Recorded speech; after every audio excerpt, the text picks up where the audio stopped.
আপনাদের সবাইকে স্বাগত সিনে গসিপে। অভিনেত্রী কৌশানী মুখার্জিকে তো আপনারা সকলেই বেশ পছন্দ করেন। অল্প দিনের মধ্যে বেশ জনপ্রিয় মুখ হয়ে উঠেছেন অভিনেত্রী কৌশানী মুখার্জি। 17 মে 1992 সালে জন্ম নেন অভিনেত্রী Koushani Mukherjee. Assembly of god church থেকে স্কুলিং কমপ্লিট করেন অভিনেত্রী কৌশানী। তারপর সাউথ সিটি কলেজ থেকে কমপ্লিট করেন কলেজ। কৌশানী মুখার্জি তার অভিনয় জীবন শুরু করেন পারবো না আমি ছাড়তে তোকে ছবিটির দ্বারা।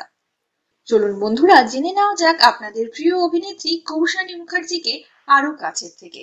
একটি জনপ্রিয় সংবাদ মাধ্যমের সাক্ষাৎকারে অভিনেত্রী কৌশানী মুখার্জিকে জিজ্ঞেস করা হয়, আবার জন্মালে কি হবেন? অভিনেত্রী জানান, কৌশানী মুখার্জি হয়েই জন্মাতে চাই। যে পরিবারে জন্মেছি সে পরিবারেই আবার জন্মাতে চাইব। অভিনেত্রীকে জিজ্ঞেস করা হয়, তারা রাত ধরে গল্প করার মতো বন্ধু। অভিনেত্রী জানান, আমার মাসি সঞ্চিতা চৌধুরী।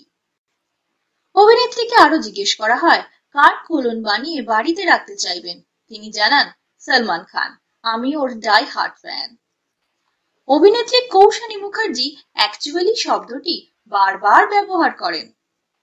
প্রথম প্রেমে বিশ্বাস করেন এই অভিনেত্রী।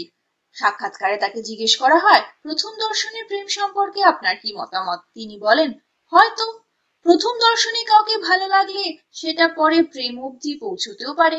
খেতে খুব ভালোবাসেন কৌশানী মুখার্জি, তাই শরীর চর্চা না করলে যদি মোটা হয়ে যান সেই ভয় নিয়মিত ওয়ার্কআউট করেন কৌশানী। সাক্ষাৎকারে অভিনেত্রী কৌশানী মুখার্জিকে জিজ্ঞেস করা হয়, যদি একদিনের জন্য রানী হয়ে যান কি করবেন? তিনি বলেন, ও মাই গড, শহরের সব কটা মলে গিয়ে সবকিছু কিনে ফেলবো।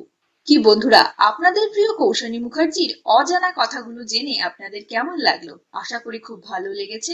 কেমন লাগে আপনাদের এই নতুন অভিনেত্রী কৌশানী মুখার্জিকে আমাদের জানান আপনাদের মূল্যবান কমেন্টের মাধ্যমে। বিনোদন জগতের আরো নিত্য নতুন খবর জানতে জুড়ে থাকুন আমাদের সঙ্গে।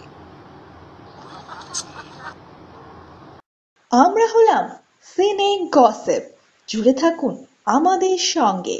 সাবস্ক্রাইব করুন আমাদের এই ইউটিউব চ্যানেলটি।